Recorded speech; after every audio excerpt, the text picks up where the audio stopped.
Ultimately, the decision was made to destroy the Bottleship. A mission that will most likely be carried out in the next day or two. I'm heading toward the Bottleship now. I'm going to rescue something that was left there. Something that can't be replaced. And so sets the stage for the final part of the game. So, ladies and gentlemen, welcome back to Metroid Other M. I'm your LP here for today, capital G. And this one's going to be very different, actually. What I'm going to be doing is collecting as many of the remaining power-ups as I possibly can. And I'm also doing this post-commentary because I've done a lot of cutting and editing and condensing. The full video of me going around through the whole Bottleship, searching for everything, clocks in around 3.5 hours, and I'm not going to extend the LP that much longer. So yes, our starting point will be here in early in Sector 1. Well, Sector 1, the main sector. It's not Sector 1 just yet. Long ways to go before we get to Sector 1. Strange little tic-tac-toe lighting. In the meantime, don't be surprised if you see me refer to the map a lot. After all, I am trying to, I do try for the 100%. Although here, this place has confused me. I still haven't looked up how this is done yet, but I haven't found a way through these doors. These doors, the flashing yellow doors, suggest there's a trigger of some sort somewhere, but I never found it. And there is another item behind those doors. So, I tried power bombs, as you can see. Tried blasting it, looking around throughout the whole room. Never found how to get past those doors. So, I'm going to collect as many of the items that I've missed as I can. It's not a 100% run, in part because of that door, but it is awfully close. So yes, what else I'll be doing during this episode, and it is a long one, so forgive me for that, is that I'm going to give you, I guess, my honest opinions of the games, what they did right, what they did wrong. So not just an exploration, but a review of sorts, shall we say this is. And I guess the first thing that comes to mind is all the criticism this game has gotten. A lot of it is deserved. Anyone who's complaining about the graphics plays a lot more, I guess, Xbox and PS3, I guess. The graphics are actually pretty good. Enemies are identifiable, you can see okay for the most part. The graphics are a little dark, and that does come into play sometimes. But the game looks good. The control scheme, I would rather play this with, say, an analog stick as opposed to a directional pad. The directional pad on the Wii U in this instance, on the Wii. The Wiimote. But for the most part, it does what it's supposed to do. It's responsive, there's no excuses. You can't blame poor play control for doing good or bad at this game. One thing that does annoy me is these reminders. Like being reminded that you can use a power bomb even though we already know we can use power bombs is annoying. And this guy we're looking at here, by the way, is sort of the gimmick for this section of the game. All those things you couldn't powerbomb before are actually elite space pirates that can be brought back to life by a powerbomb blast. And these guys are actually a lot harder than the bosses, as you can see. It took me a while to figure it out. I think it was after 2 or 3 of them that I figured it out. And this first one I think actually kills me. I know, spoilers.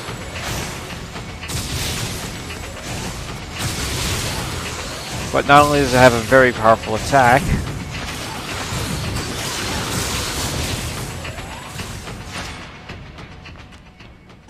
Oh, there we are. I managed to survive it, actually.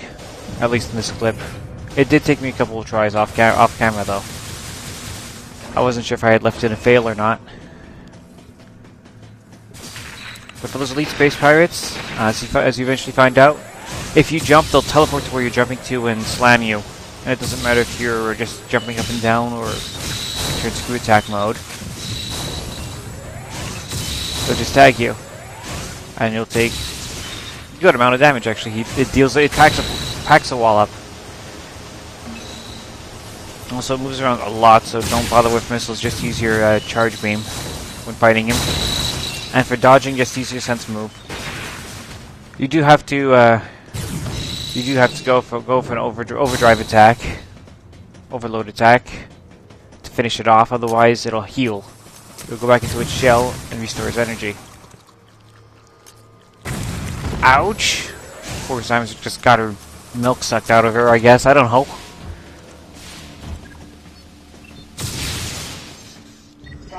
So yes, what else to know about this particular episode? I'm only showing new items that I've picked up, and I'm also showing new places. So anytime I see somewhere new, I leave it in. Like, we've never walked through this hallway before. I know it's not that interesting, but if we've never been there before, it's staying in this video. And I managed to condense it quite a bit, in fact, in spite of how long this video time will be.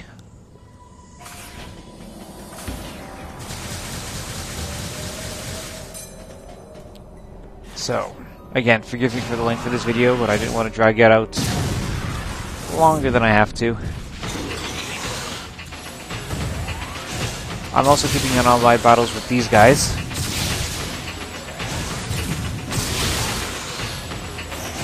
Like, it did take me a couple tries to figure it out, so if you still see me, like, jumping, I'm trying to get out of his way, well, it's because at that point I hadn't noticed what he was doing. But never ever jump in his presence. I didn't count how many elite space pirates there were, actually. Probably should have. But imagine pretty much at anywhere you needed a power bomb before to get from one place to another, that's where they are.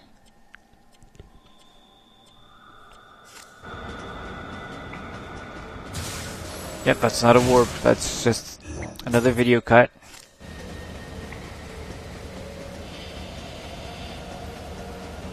Get used to it. There'll be a lot of them. Fortunately, at this point, like, all the minor enemies are very, very easy to deal with. So even if I have to stop to clear some of them out, no biggie. And yes, I finally figured out how to find the item in this room. It took me quite a while. It's not as hard as I made it out to be, and I could have gotten it earlier. And that's an observation I made with some of these items. A lot of them are items that I could have gotten earlier if I had spotted them the first time through. So as we had established here before, like, power bombs don't work, regular bombs don't work, missiles don't work, there's nothing to lock onto. However, there was another elite space pirate here.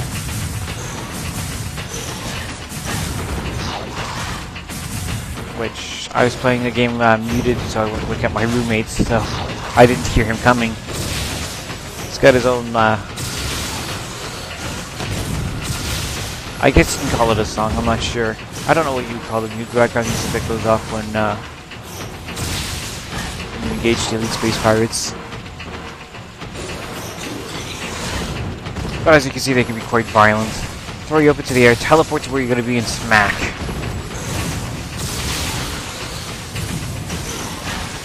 Yeah, again, it's dodging and charge beaming.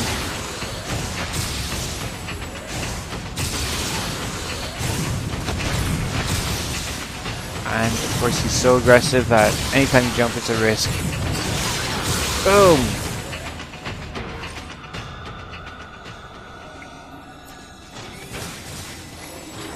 Anyways, defeating him means that we get this thing.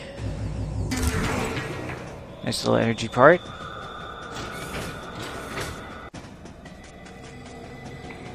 And we just gotta hit here to when I finally figured out this item. Shine Spark up.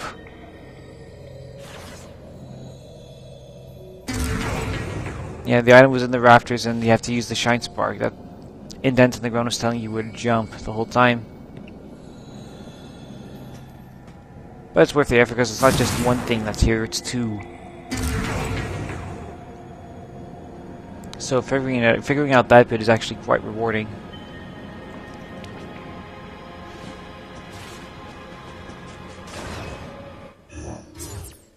So as this progresses, I was talking a little bit about the game, the controls, the graphics. The controls aren't bad. I wish I was using an analog stick instead of a directional pad, as I've mentioned before. It would make a lot more sense for this environment. The whole aiming the remote towards the screen to be able to fire off a missile. Well, what can I tell you? It's innovative anyways. It's not anything super special, but it's innovative. It works. Of course, after playing Prime, the concept of Samus standing still to fire a missile is very ludicrous and very Resident Evil 4. I admit there's no reason that Samus could not move while shooting a missile, especially after the Prime games.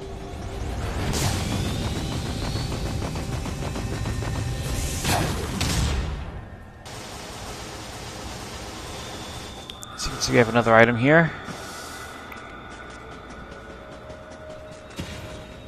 So it's a case of Shine Sparking up to the ledge, and then jumping across.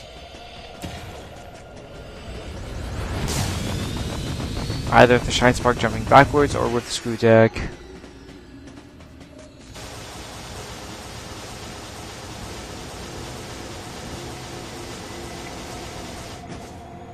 Of course, when you miss the platform, it's irritating. That's the thing to watch out for with the screw attack. Camera angles are a little weird sometimes, and that's one example of it.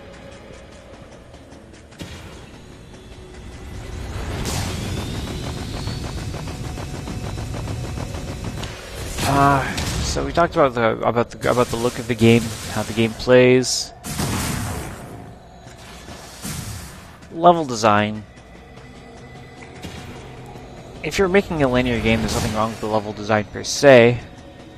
It doesn't take any chances, really, though. But a lot of the levels are designed around Samus's abilities, which are good. Like, there are places where you can take advantage of the Shine Spark and the Screw Attack. Shine Spark, Screw Attack, Speed Booster, you name it. It's got a good map. Nothing wrong with the maps.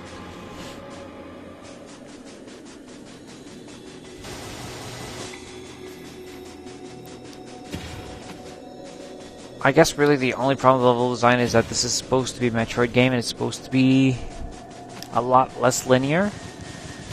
The level design, it takes a lot more after Metroid Fusion than, say, Metroid Prime or Super Metroid. Actually, I shouldn't say Prime because the game is supposed to draw more inspiration from the 2D Metroid games.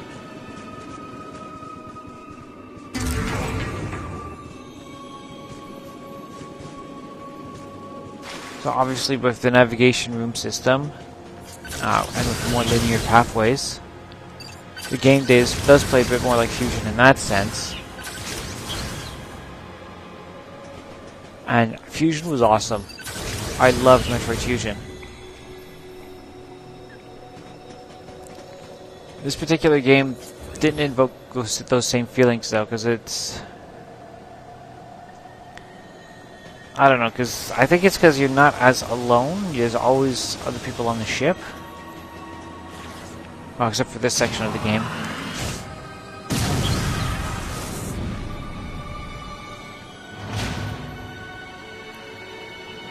However, what Fusion got right was atmosphere, timing. Yes, you're always in communication with the computer.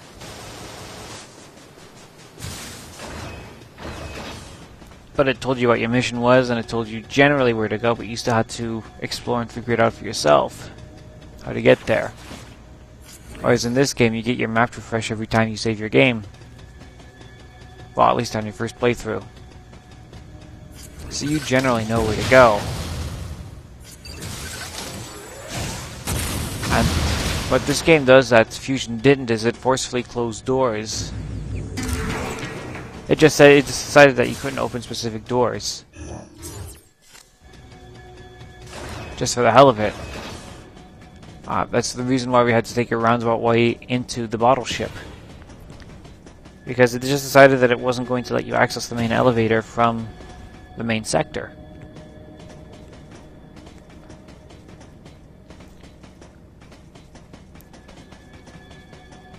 So, this point of the game, for example, is a linear maze.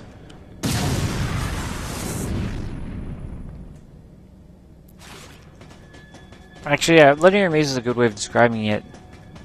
Because, yes, there's other paths you can branch to.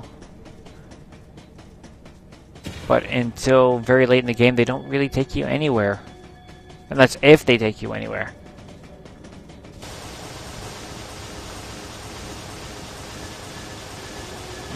Truth be told, when you look at the design of Metroid, Super Metroid in particular, there is an order that the game would like you to play it in. It's clearly there. But there are times where you can sequence break, sometimes easily, sometimes with a more advanced trick.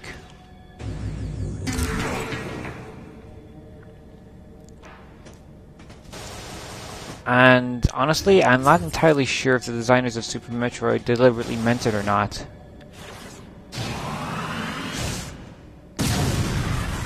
So when you look at Fusion, there was only one opportunity for a sequence break. It was incredibly complex to pull off. And it actually rewarded you for an Easter egg if it did. Anyone who's not sure what I'm talking about, look it up. It's pretty easy to find that video on YouTube.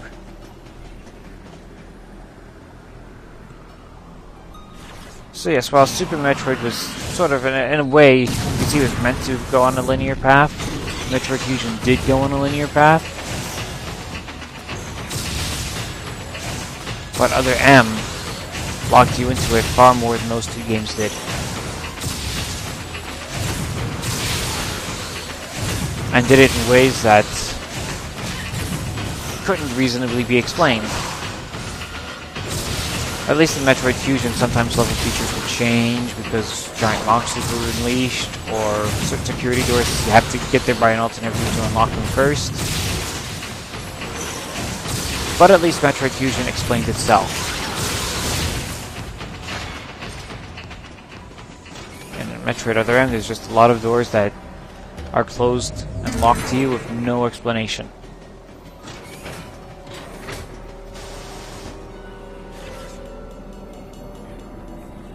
That is the thing that bugs me the most about the Other M level design.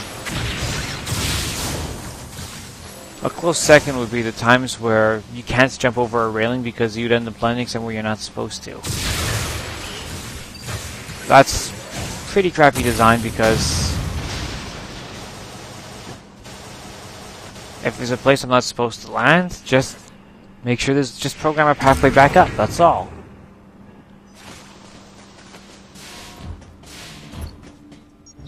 Like later on I'll point out the example when we get to it.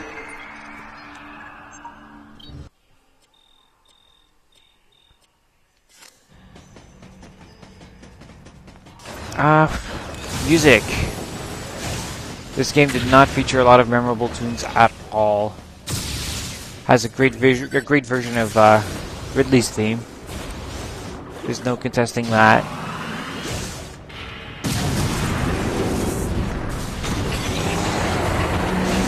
And admittedly, there's a couple of songs in Sector 1 that aren't bad. But the music that plays when you fight the elite space pirates, for example, kinda crappy. Doesn't go anywhere or do anything.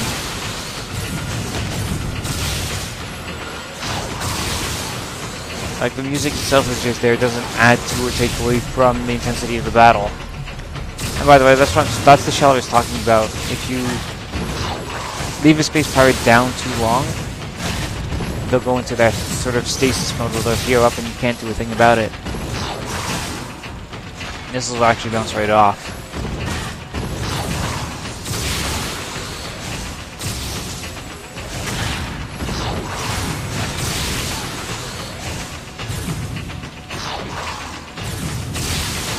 Come on. There we are. Got it.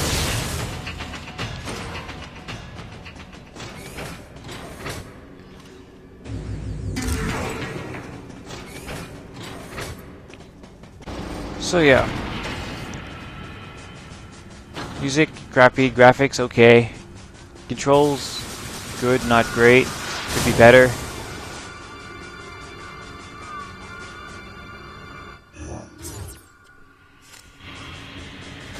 Overall feeling, though. Like I said, I just really didn't like being locked in. I don't know if, like, my irritation came out during my commentary whenever we got to those doors we couldn't get through or places you couldn't pass for no reason.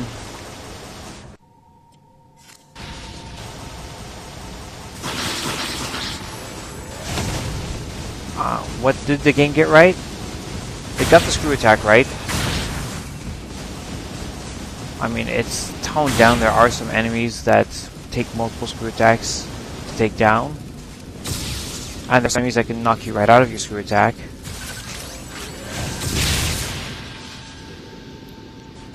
But otherwise, the implementation of the screw attack and space jump, perfect. It works exactly the way it should.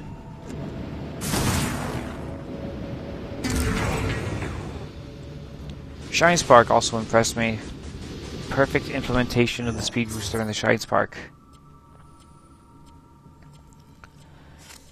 It can send you to a variety of places in a variety of directions.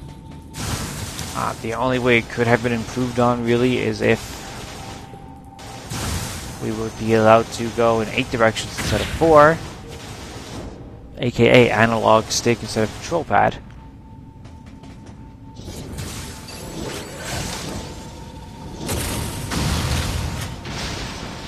I digress. What else? Movies! Yes, this is not the first Metroid game to feature storytelling, like storytelling with words, nor is it the first game to feature full motion video. But the videos that were in this game were placed at 4 times, were very slow and tedious to watch.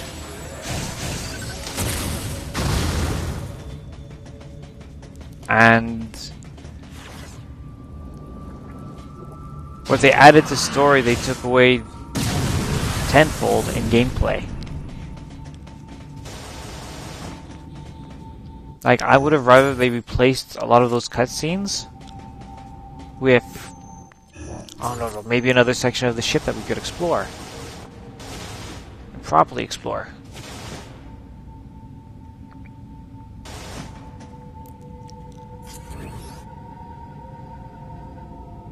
That and the story is very meh.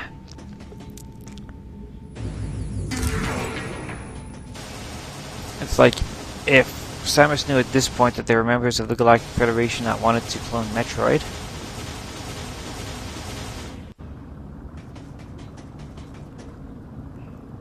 then after everything she had been through to destroy them all, and then showing what happens, experiencing what happens when you leave even one at your mercy.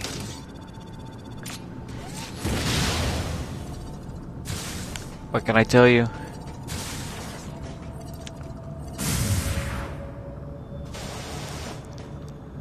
Like, this game should have probably not happened. And the reason I say that is because of where Metroid Fusion lines up. Metroid Fusion is supposed to line up after this game, shortly after this particular title.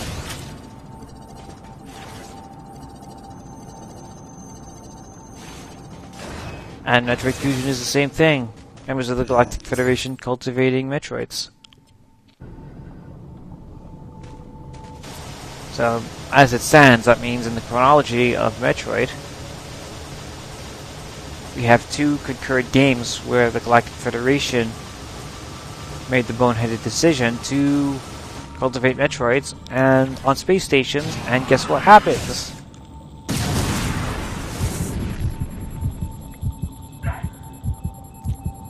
So yes. Because of that, the story ends up being very, very weak. In spite of all the effort they put into it. Characters. None of the characters, because of how weak the story is, none of the characters come off as particularly interesting, except for 2. Adam Malkovich and Anthony.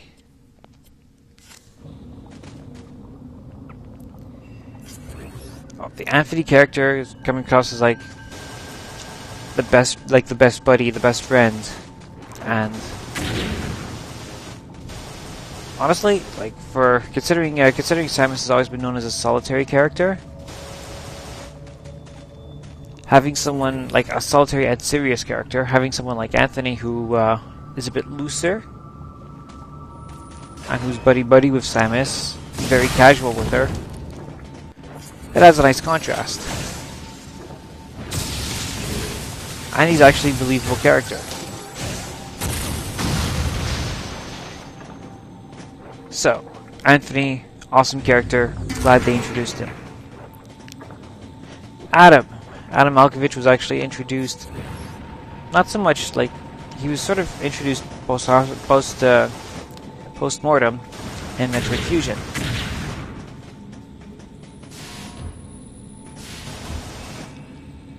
And because it was a post-mortem introduction for that character,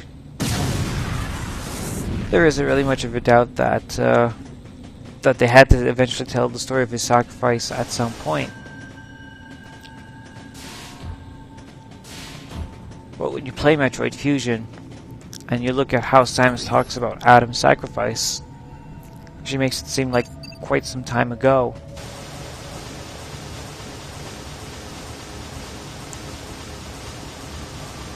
So it's because of this that I feel that this was not where Adam's sacrifice should have happened.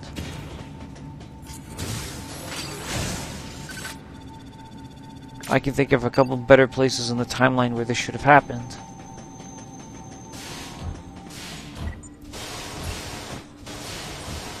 One place would be, since she was the father figure to Samus for the most part, one place would be probably sometime just immediately before the first Metroid. That would be a good place to put it.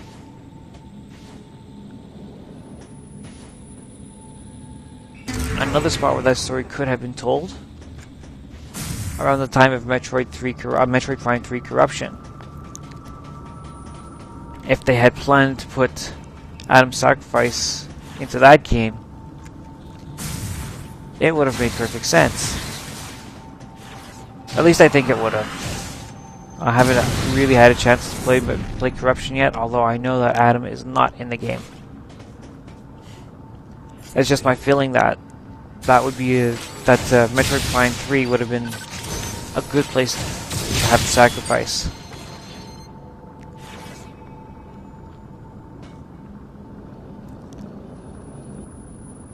Instead, they put it in between the events of Super Metroid and Metroid Fusion.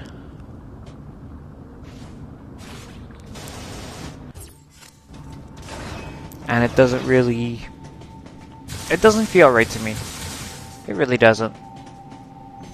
It's a story that had to be told. I just don't think it was told in the right place in the chronology.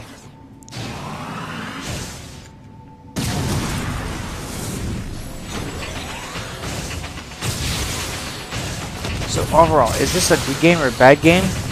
I would say it's actually a good game. It's not really, I think I'll explain. It's not a terrible game to play. Like, I have to admit, like, going through this last section, collecting all the items, being able to explore freely, being able to move around freely, fighting these guys, fair challenge. It felt good. When you're actually playing the game and exploring and solving puzzles, it feels good.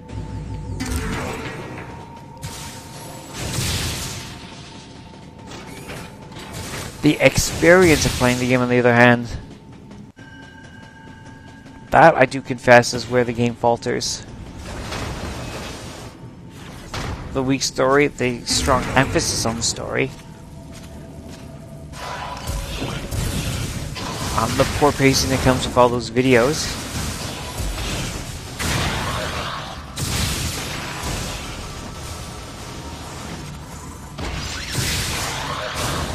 That is what takes away so much from the Metroid experience. It's frightening. It really is.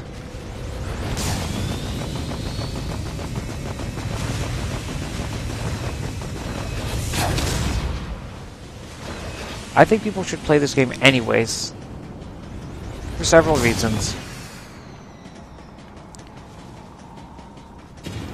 Because, one is that you can actually learn quite a bit as to how to design games from this, how to and how not to.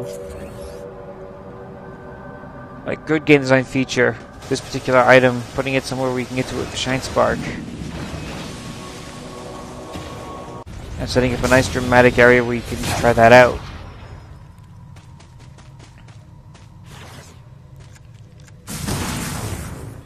Bad features, emphasis on the story.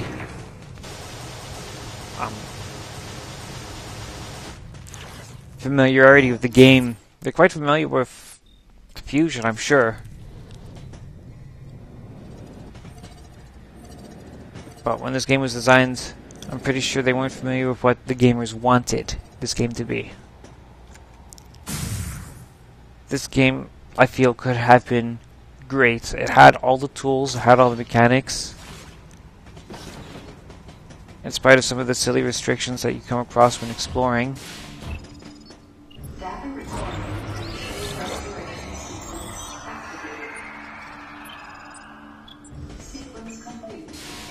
This game had all the tools it needed to overcome.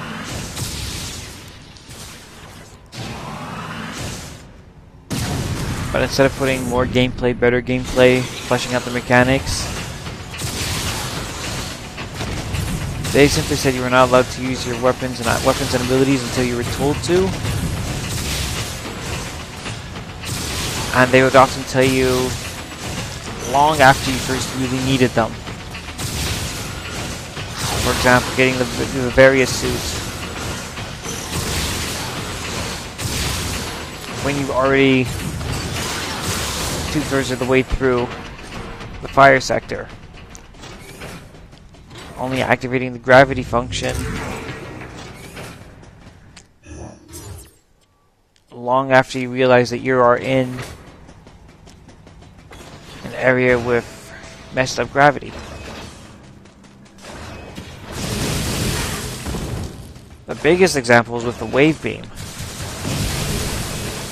You go up to the point where you need the wave beam to continue, you're forced to go back, fall into a space pirate trap, then you're given the wave beam.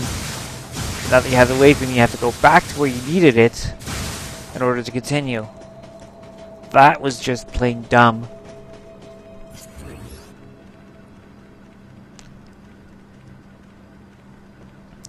So yes, if you're a game designer, there's a lot to learn from this game.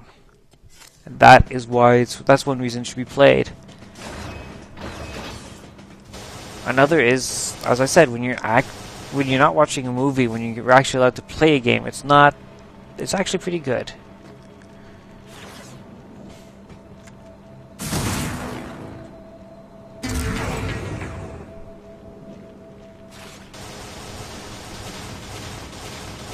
Now, what do you do once you're finished playing it? Well, that's totally up to you. I mean, I was looking at my hammer the other day and I'm like, No, no, no. I'm trying to tell you it's not that bad a game and that I'm joking about smashing the disc with a hammer. No, I'm not that violent, so I won't be doing that.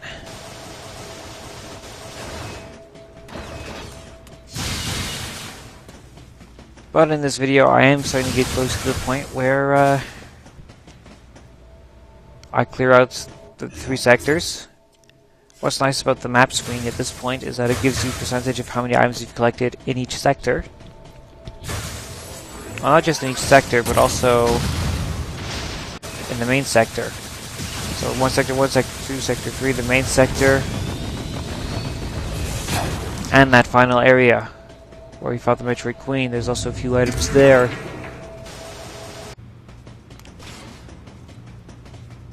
So just a quick tap of the pause button and you know where your status is in terms of item collecting is. I find that quite handy actually.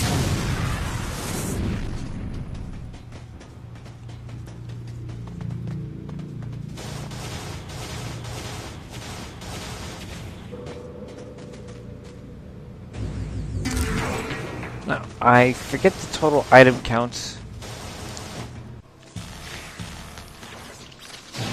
I think it's 50 different pickups over the course of the game.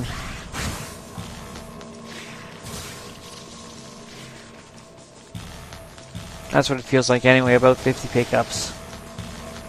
I'll double check that stat, and if I'm correct, I won't post anything else, but if there are more pickups than that, then I will leave a little note out here and tell you how many pickups there are.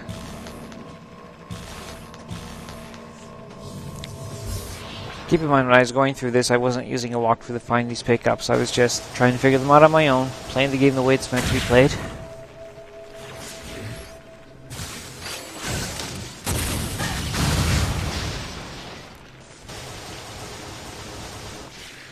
After all, there has to be, in a game that forces you into a fixed path, there has to be some level of self-discovery.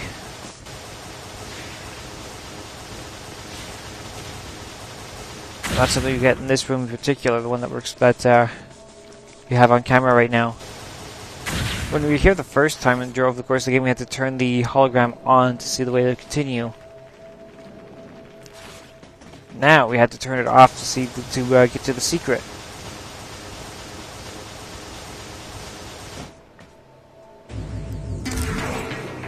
Of course, these items are everything from XL charges to additional missile tanks.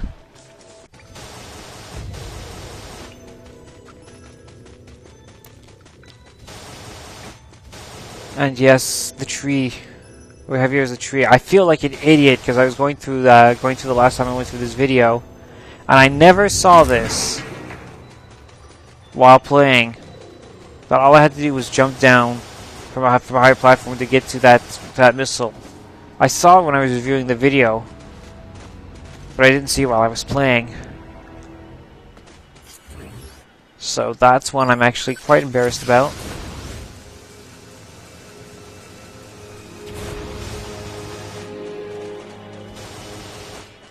I'll never forgive myself for it.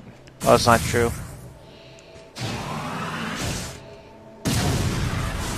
But it does happen a lot where there's actually quite a few items that I could have gotten long before I made this item run.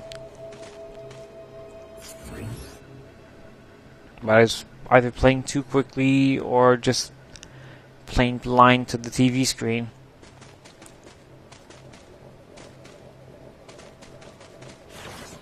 Like this one, I'm sure I could have gotten a lot earlier in the game.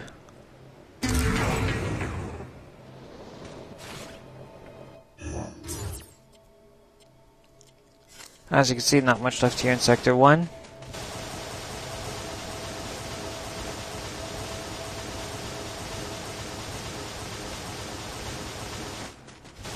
Got this guy hiding over here.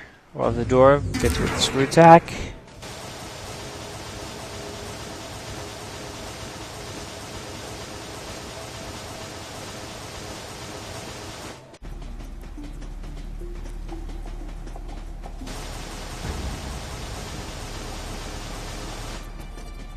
And the adventure continues. Each of the 3 areas are quite large, which is a good thing, but they do lack diversity. The fact that we only have the 3 areas, one for fire, one for vegetation,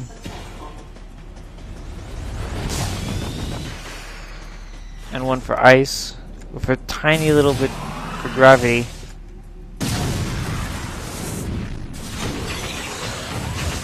What can I tell you? And yes, this was the room, by the way. Maybe you remember it. There's the other item where you have to get to it by going through the door on the other side, because we're not allowed to jump over a hand railing. We can jump 10 feet in the air and we can fly infinitely, but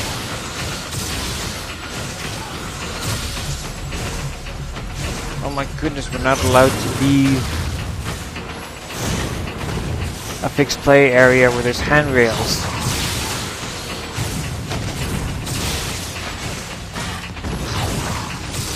I think it's something that they put in to make 3D platforming a bit easier, but I find it to be a very, very restricted design. One that shouldn't necessarily be there, but that's just me. All I had to do was add a floor underneath and a ladder to go up. And it's covered. Nonetheless, we got the goodie in this room.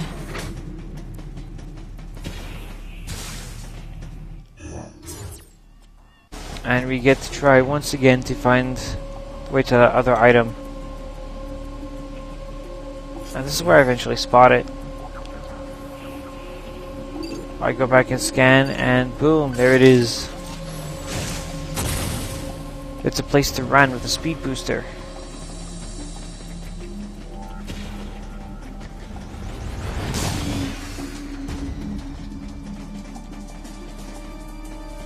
Gotta love the scanner. The scan feature tells you what you need to know when you need to know it, at least as long as you're scanning the right item. I guess that brings me to another point.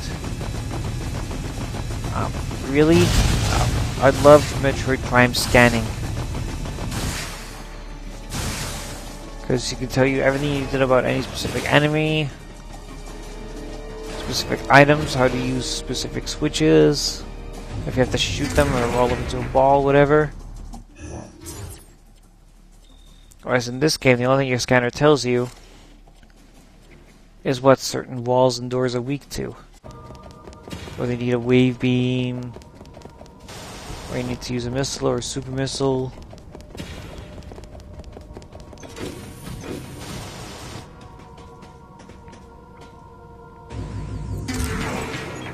It really could have been more, shall we say,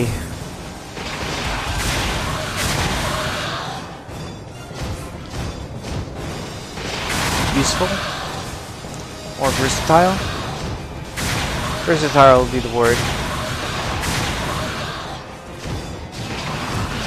Of course, the great challenge for the development team on this one was trying to make a game that wasn't just a rehash of Prime.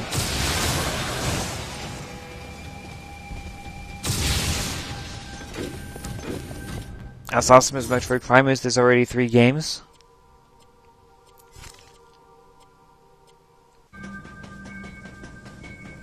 And I don't know if there was a huge clamor to get a 4th one out or not. It doesn't feel like it anyways.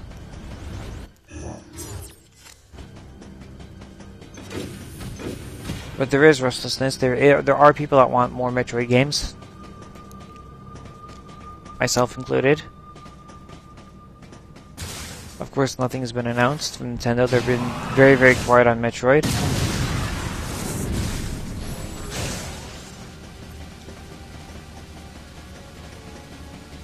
But that would be expected, I guess, after the way Other M was received. So I definitely believe that.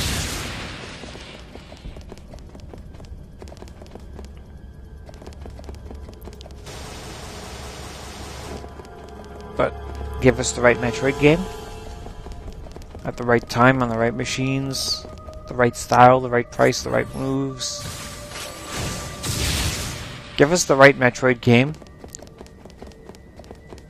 and Nintendo, all be forgiven. In regards to the Metroid franchise, and at least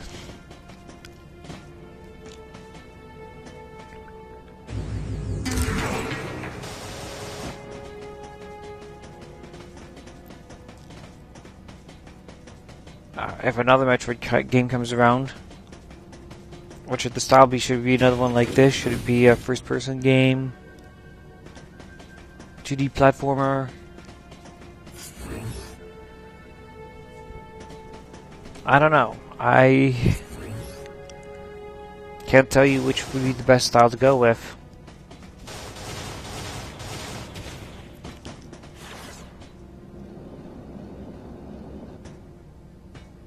It just has to be good. That's all I care about. It just has to be good. It just has to make sense. And it just has to have a lot less cinematic scenes. Which brings me with one last thing. The character of Samus Aran.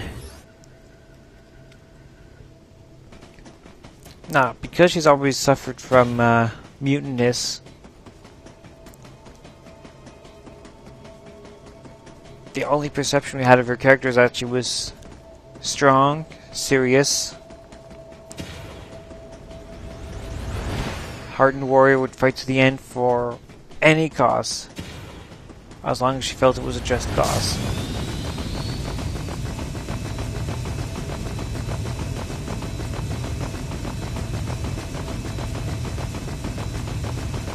Even in Metroid Fusion, where they allowed her to talk through use of text, she still gave off that impression. She wasn't a vulnerable character at all.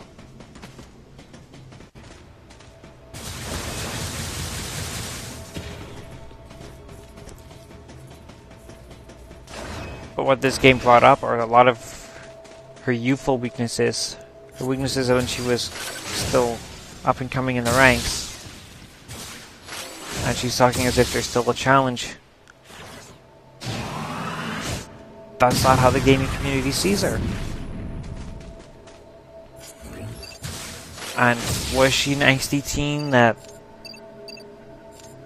wanted to help out, do everything possible to save lives that shouldn't otherwise be saved, or could not otherwise be saved? Was she emotional, irrational? Yes.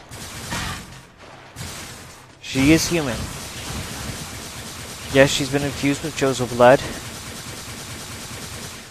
and armed with a suit that makes her probably one of the most powerful individuals in video games. But did she have her growing pains? Yes. She had her dramas, there's no question about that. I would not doubt that for a second.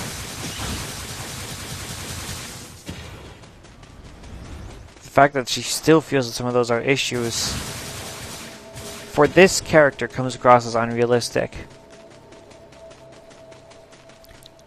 Anyways, that wraps up my rant about the game for this week. And our next episode, we're going to finally put Metroid Other M to bed as we complete the last section of the game, the main sector. A couple of surprises for anyone who hasn't played those yet, so hope you look forward to seeing that. Pretty intense finish, to be honest with you, so it's definitely worth watching. So see you all next time with the grand finale of Metroid Other M.